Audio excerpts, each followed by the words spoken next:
Assalamualaikum warahmatullahi wabarakatuh. Alhamdulillahirabbil alamin wa bihi nasta'inu ala umuri dunya waddin wassalatu wassalamu ala asrofil anbiya'i wal mursalin sayyidina Muhammadin wa ala alihi wa sahbihi ajmain amma ba'du. Yang terhormat Bapak Agus Jamjamnur MPD selaku dosen pengampu mata kuliah pembelajaran bahasa Arab, dan yang saya hormati pula rekan-rekan seperjuangan. Perkenalkan, nama saya Waliul Ilmi dengan NIM 2021 Saya berasal dari program studi PGMI atau Pendidikan Guru Madrasah Ibtidaiyah, Fakultas Ilmu Keislaman, Universitas Islam Al-Ihya Kuningan. Pada kesempatan kali ini, saya akan menjawab soal ulangan tengah semester dari mata kuliah pembelajaran bahasa Arab ini dengan berbentuk video. Baik, untuk mengefisienkan waktu, mari kita langsung saja lanjut ke video pembahasannya. Bismillahirrahmanirrahim. Untuk pertanyaan pertama bagian A, yang pertanyaannya yaitu tuliskan kendala-kendala yang penting diperhatikan oleh guru mata pelajaran bahasa Arab dalam mengajar mata pelajaran bahasa Arab. Nah, jadi untuk jawabannya itu, jadi kendala-kendala atau problematika dalam proses kegiatan pembelajaran bahasa Arab ini terbagi menjadi dua, yaitu problematika linguistik dan problematika non-linguistik. Untuk problematika linguistik ini terbagi lagi menjadi 4. Yang pertama itu tata bunyi, yang kedua itu kosakata, yang ketiga itu tata kalimat, dan yang keempat itu tulisan. Sedangkan problematika non-linguistik ini terbagi lagi menjadi 4 juga. Yang pertama ada faktor sosiokultural, yang kedua ada faktor buku ajar, yang ketiga ada faktor lingkungan sosial, dan yang keempat ada dari faktor guru itu sendiri. Nomor 1 bagian B. Yang pertanyaannya, dari kendala-kendala yang Anda tuliskan solusi yang harus ditempuh untuk mengatasi kendala-kendala yang menjadi problematika pembelajaran bahasa Arab di MI atau SD. Untuk jawabannya, jadi solusi yang dilakukan oleh siswa yaitu yang pertama, selalu berusaha bertanya kepada guru bahasa Arab, teman atau senior bila mengalami kesulitan dalam proses belajarnya. Yang kedua yaitu selalu belajar dan menghafal kosakata bahasa Arab setiap harinya. Lalu yang ketiga, selalu mempraktikkan kosakata yang telah dihafal tadi agar tidak mudah lupa. Kemudian yang keempat, selalu menyempatkan diri untuk mengikuti kegiatan kelompok belajar. Adapun solusi selanjutnya yaitu yang dilakukan oleh guru itu sendiri dalam mengatasi problematika pembelajaran bahasa Arab di SD atau MI. Yang pertama yaitu guru selalu menumbuhkan motivasi, lalu menjelaskan kepada siswa tentang pentingnya belajar bahasa Arab. Yang kedua, guru mengajar bahasa Arab dengan semangat. Yang ketiga, guru mewajibkan peserta didik untuk memiliki kamus Arab Indonesia ataupun juga buku-buku bahasa Arab lainnya. Kemudian, membuat suasana kelas yang menyenangkan. Yang kelima, guru mewajibkan siswa untuk menghafal kosakata di setiap pembelajaran bahasa Arab berlangsung. Untuk selanjutnya yaitu nomor 2 bagian A, yang pertanyaannya, apa yang dimaksud metode dan pembelajaran? Jawabannya, metode secara terminologis merupakan teknik pendidik di dalam menyajikan materi pelajaran ketika terjadi proses pembelajaran. Dengan demikian, maka metode ini merupakan aspek teoritis yang dapat memotivasi suatu proses aktivitas pembelajaran secara maksimal dan ideal. Nah, adapun secara etimologinya istilah metodologi ini berasal dari bahasa Yunani, yaitu metodos, yang berarti cara atau jalan, dan logos yang berarti ilmu. Kemudian, metodologi pembelajaran bahasa Arab adalah cara atau jalan yang ditempuh untuk menyajikan bahan-bahan pelajaran dan pembelajaran bahasa Arab agar mudah diterima, diserap, dan dikuasai anak didik dengan baik dan menyenangkan. Jadi kesimpulannya, metode pembelajaran menurut Nana Sujana adalah cara yang digunakan guru dalam mengadakan hubungan dengan peserta didik pada saat berlangsungnya pengajaran. Dalam pengertian lain, metode mengajar adalah cara yang digunakan pendidik dalam menyampaikan materi pembelajaran kepada peserta didik dalam rangka mencapai tujuan belajar yang diharapkan. Untuk selanjutnya yaitu nomor 2 bagian B. Yang pertanyaannya, tuliskan hasil belajar Anda tentang pentingnya metode dalam pembelajaran bahasa Arab. Jawabannya, jadi pentingnya metode pembelajaran bagi kita calon guru itu wajib mengetahui berbagai macam metode untuk menjadi rujukan dalam pembelajaran.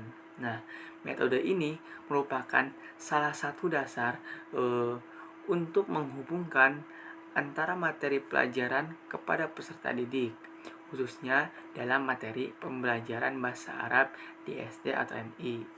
Nah, jadi untuk kesimpulannya, pentingnya penggunaan dan pemilihan metode yang digunakan pendidik di dalam kelas, khususnya pada proses pembelajaran bahasa Arab itu sangat penting. Kenapa sangat penting? Ya, karena metode sangat mempengaruhi proses dan keberhasilan pembelajaran bahasa Arab yang menyangkut 4 keterampilan bahasa, yaitu istima, kalam, qiraah, dan kitabah. Oleh karena itu, pentingnya metode dalam pembelajaran bahasa Arab, maka seorang pendidik atau calon guru atau guru dituntut menguasai materi bahasa Arab, atau juga dituntut untuk mengetahui atau menguasai materi yang akan disampaikan kepada peserta didik, dan juga metode pembelajaran bahasa Arab sebagai sarana penyampaian materi kepada peserta didik. Untuk selanjutnya yaitu nomor 2 bagian C. Yang pertanyaannya, tuliskan metode-metode dalam pembelajaran bahasa Arab yang Anda ketahui.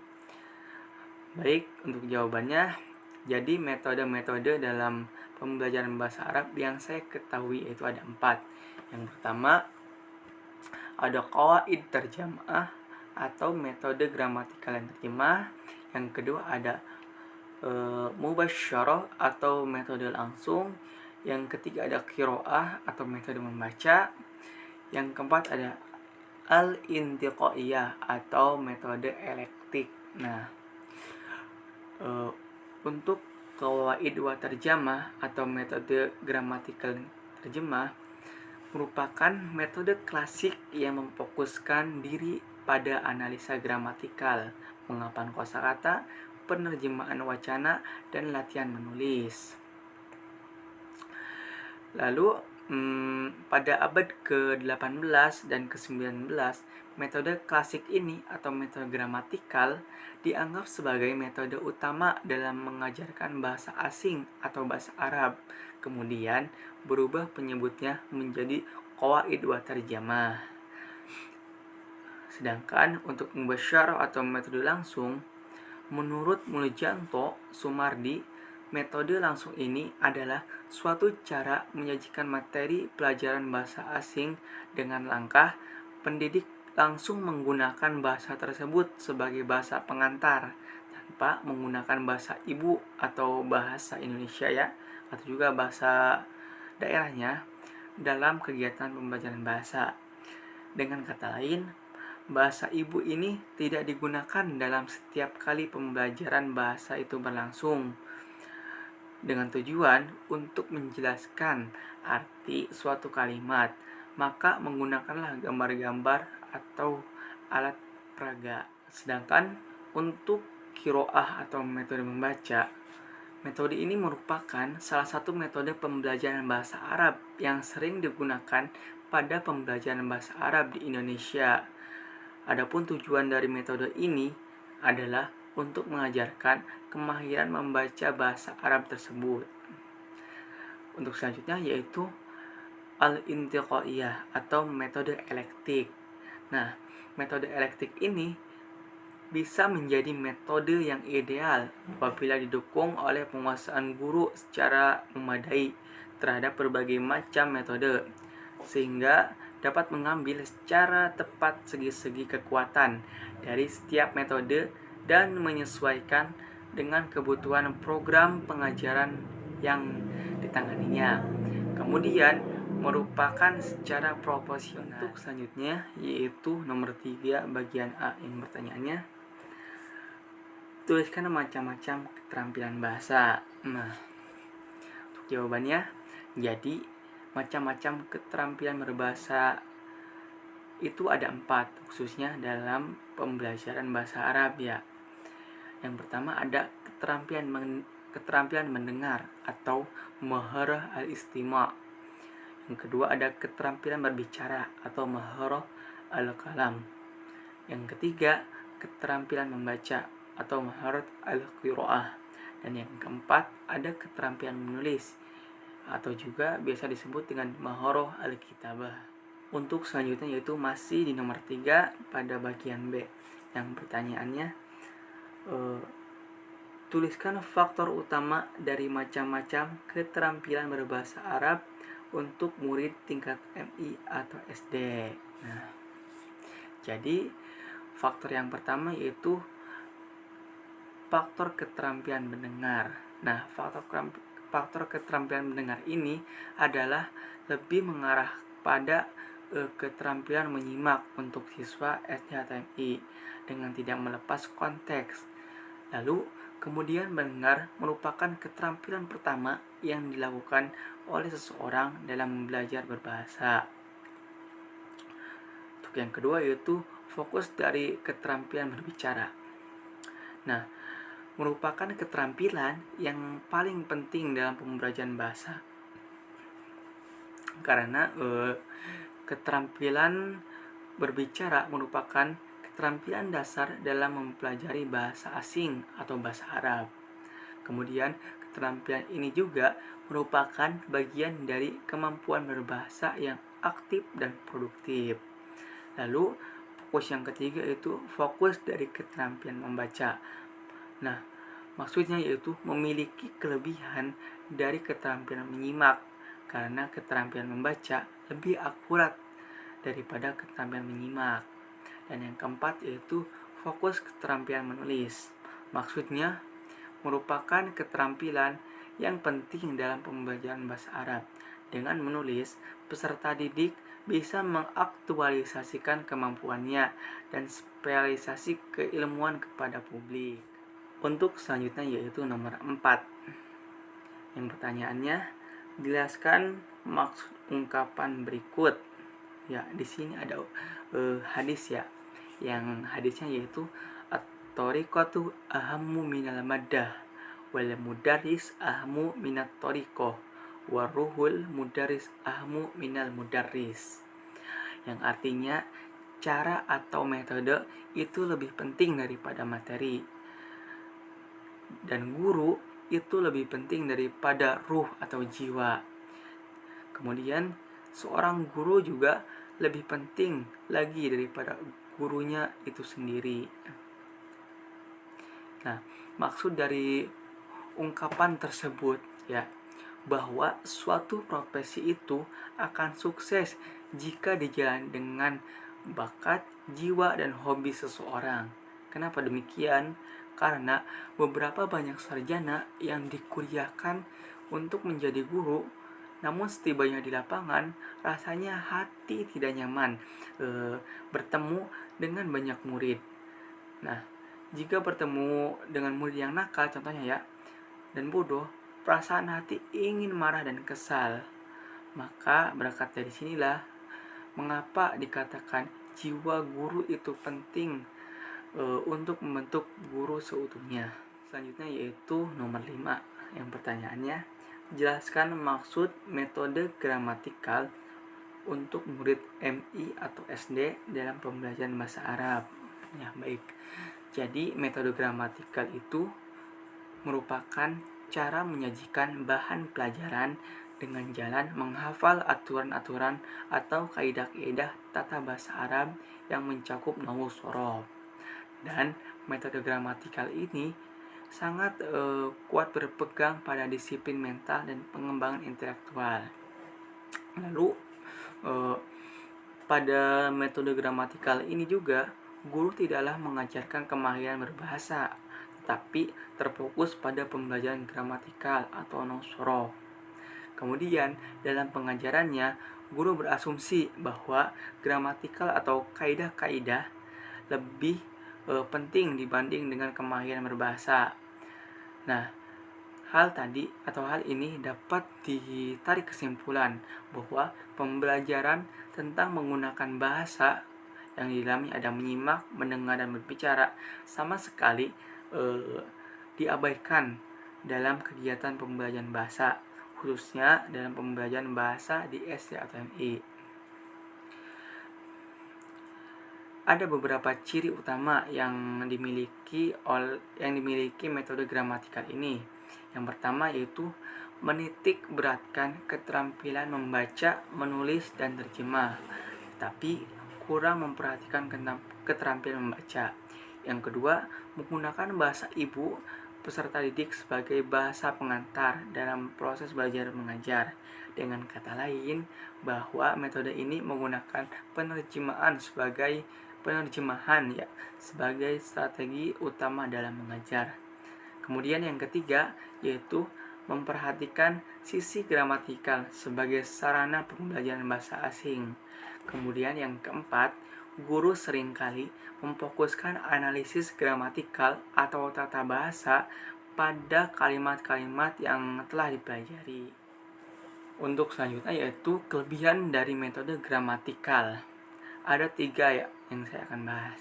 Yang pertama yaitu peserta didik jadi terbiasa menghafal kaidah-kaidah tata bahasa asing atau bahasa Arab yang sudah diperlukan untuk mampu bercakap-cakap dalam bahasa Arab yang benar dan mampu menulis dengan betul. Yang kedua, melatih mental disiplin dan ulet dalam mempelajari bahasa Arab tersebut. Dan yang ketiga, bagi guru tidaklah terlalu sulit menerangkan metode ini karena kemampuan percakapan tidak diutamakan. Dengan kata lain ya, asalkan guru ini bisa menguasai gramatikal atau tata bahasa yang baik, maka pengajaran atau pembelajaran dapat dilaksanakan secara lancar.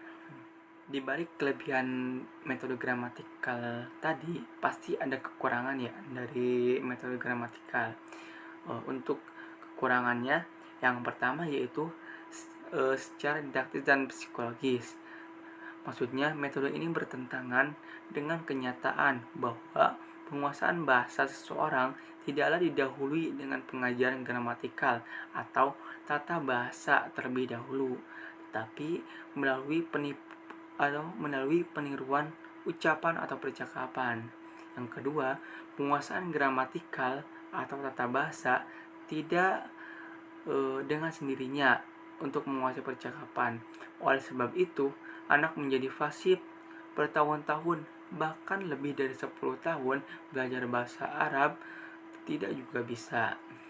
Kemudian yang ketiga, dapat membosankan atau jenuh, terutama apabila guru tidak dapat menyajikan pelajaran secara baik dan menarik bagi peserta didik. Mungkin cukup sekian video pembahasan dari saya. Semoga dapat bermanfaat. Kurang lebihnya saya mohon maaf. Wassalamualaikum warahmatullahi wabarakatuh.